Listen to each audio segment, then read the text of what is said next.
आज हमारा टॉपिक है ईवीएस का है। टॉपिक है 1 और हम पढ़ेंगे सीटेट का। और सीटेट का टॉपिक है हमारा पर्यावरण अध्ययन की अवधारणा व क्षेत्र, पेडागोजी है। ठीक है। ईवीएस का फुल फॉर्म है इन्वायरमेंट स्टडीज़। ठीक है। और इसको साइंस एंड सोशल स्टडीज़ भी कहा जाता है। हम इंट्रोडक्शन पढ़ते हैं आज।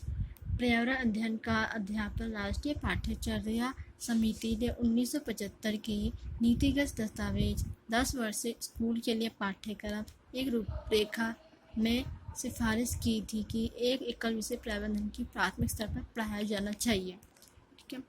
अब पढ़ते हैं पहले 2 वर्ष में, यानी पहले 2 वर्ष में कक्षा फर्स्ट और सेकंड पर्यावरण अध्ययन प्राकृतिक व सामाजिक वातावरण दोनों को देखेगा, जबकि थर्ड और फोर्थ को सामाजिक अध्ययन सामान्य विज्ञान के अलग अलग हिस्से होंगे, जिस पार्ट 1 और पार्ट 2।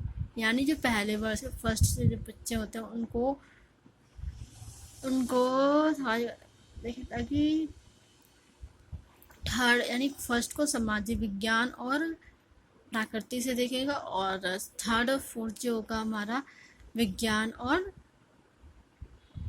सामाजिक विज्ञान अध्ययन होगा, सामाजिक अध्ययन होगा, जो कि अलग अलग होंगे। राष्ट्रीय शिक्षा नीति के अनुसार 1846 और राष्ट्रीय पाठ्यचर्या के 1988 में प्राथमिक स्तर पर पर्यावरण अध्ययन की शिक्षा के लिए ही यह दृष्टिकोण प्रस्तुत किया है।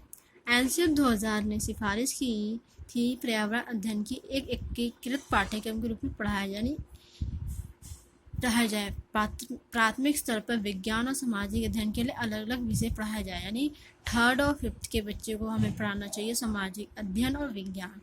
ठीक है। और वर्तमान में एनसीएफ 2005 में पर्यावरण अध्ययन के लिए एक एकीकृत यानी एक इकट्ठा करके सब विषय को पढ़ाना, जिससे नियंत्रण आगे मजबूत करने का अध्ययन।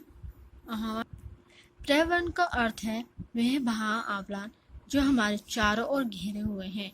अंततः पर्यावरण से अभिप्राय उन सभी भौतिक दशाओं और तथ्यों से लिया जाता है जो हमारे चारों ओर से घिरे होते हैं। सबको पता ही है पर्यावरण क्या अर्थ होता है, हमारे चारों ओर से घिरा हुआ वातावरण। ठीक है।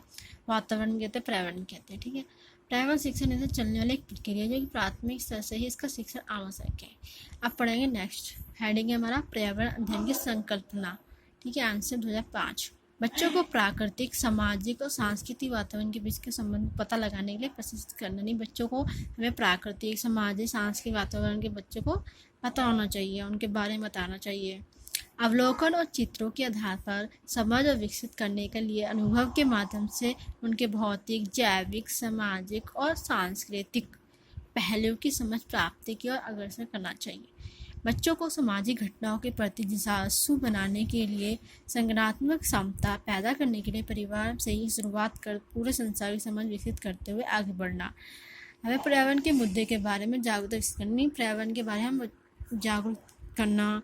और नेक्स्ट पॉइंट है बुनियादी संज्ञानात्मक और मनोप्रेरणा कौशल प्राप्त करने के लिए बच्चों को खोजपूर्ण हाथों की गतिविधियों का संलग्न करना, अवलोकन करना, वर्गीकरण करना आदि द्वारा। ठीक है। नेक्स्ट आता है हमारा नेक्स्ट पॉइंट है विभिन्न प्रकार के पर्यावरणीय मुद्दे जैसे लिंग भेद, उत्पीड़न, प्रदूषण, अनैतिक व्यवहार आदि के मूल घटनाओं से संबंधित कारणों समझने क्षमता का विकास करना था कि हमें मानवीय अधिकार और समान विकसित करना। पर्यावरण अध्ययन विषय को बाल केंद्रित ऐप के एकीकृत करने के लिए इसमें अलग अलग 6 सामान्य विषयों का समावेश किया गया जो निम्नलिखित है। ये इम्पोर्टेंट है क्योंकि ये पूछा गया, हर साल पूछा गया है। ये 2021 में भी पूछा गया है। ठीक है। इसमें परिवार और मित्र, ठीक, कौन से 6 थीम में पूछेगा तो परिवार और मित्र के अंदर भी पॉइंट होते हैं रिश्ते, पशु, पौधे, काम और खेल, भोजन, आश्रय, यात्रा, चीज़ें जो हम बनाते और करते हैं। नेक्स्ट हेडिंग है हमारा पर्यावरण अध्ययन का क्षेत्र। राष्ट्रीय पाठ्यचर्या की रूपरेखा 2005 बच्चों के स्कूली जीवन को बाहर के जीवन से जोड़ने का समझ, यानी किताबी ज्ञान ना देखा है, बच्चों को बाहर की चीज़ों को ज्ञान देना, ना कि पुस्तक तक बुक के अंदर ही सीमित रखना। ठीक है। इसका मतलब हुआ पर्यावरण अध्ययन में पर्यावरण विज्ञान, सामाजिक विज्ञान शामिल से इन विषयों के साथ अनुकूलित करके प्राकृतिक पर्यावरण, उसके भौतिक, रासायनिक, जैविक तत्वों को पारस्परिक जगह व्यवस्थित करने के द्वारा पर्यावरण शब्द फ्रांसीसी शब्द यानी इनोवर से लिया गया है जिसका अर्थ होता है पूरा परिवेश। ठीक है, पूछेगा कि पर्यावरण कहाँ से लिया गया, तो कौन से शब्द से लिया गया है, तो फ्रांस से लिया गया है। इसका क्या अर्थ होता है, इन्वोवर। ठीक है, इसका पूरा अर्थ होता है पूरा परिवेश। नेक्स्ट हेडिंग है हमारा पर्यावरण अध्ययन का क्षेत्र। पर्यावरण अध्ययन में हम प्राकृतिक आपदाओं जैसे बाढ़, भूकंप, भूस्खलन, चक्रवात आदि के कारण परिणाम संबंधी एवं प्रदूषण प्रभावों को कम करते हैं। प्राकृतिक संपदा एवं उनकी समस्याओं का संरक्षण और सुरक्षा, इसमें जल, मृदा, वन, खनिज, बिजली एवं परिवहन शामिल।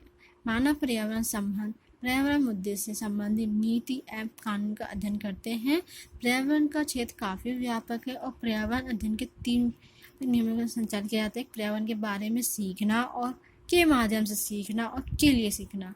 पर्यावरण अध्ययन का क्षेत्र से बच्चों को पर्यावरण खोज करके समझना ही नहीं, यानी बच्चों को पर्यावरण खोज करने के लिए देना चाहिए, खुद से ढूंढने के लिए देना चाहिए ताकि बच्चे सीख सके। सकारात्मक अभिवृत्ति और मूल्यों प्रथाओं जैसे कि धरती पर जीवन की रक्षा, प्यार, अपने दूसरों की देखभाल, प्राकृतिक संसाधनों का संरक्षण, सामूहिक अधिगम की प्रशंसा, अपनेपन भाव, सामाजिक दायित्व, संस्कृति के महत्व समझना, विकास करना। पर्यावरण की गुणवत्ता बढ़ाने के लिए सकारात्मक अनुकूल क्रिया का शुरुआत करना। हम नेक्स्ट टॉपिक करेंगे कल पर्यावरण अध्ययन के महत्व एवं एकीकृत पर्यावरण अध्ययन। ठीक है, प्लीज़ लाइक एंड शेयर। यदि आपको नोट्स PDF चाहिए तो वीडियो में चाहिए तो टेलीग्राम लिंक दिया हुआ है, उस पर पैड कोर्स है, ये ओनली 500 रुपीज़ है, उससे ज़्यादा नहीं है। ये हैंड रिटन नोट्स मिलेगा आपको, इसमें प्रीवियस ईयर क्वेश्चन पेपर मिलेंगे और नोट्स मिलेंगे। कोई डाउट हो तो पूछ सकते हो और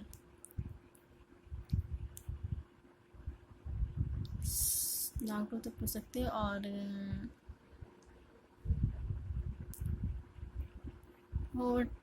ट्रिक्स भी मिलेंगे जिसमें आपको नोट्स मेन पॉइंट मिलेंगे और प्रीवियस ईयर मिलेगा आपको, हर ईयर का सॉल्व कराएंगे हम ओनली 500 रुपये। आपको अच्छा लगे तो लाइक एंड शेयर करना।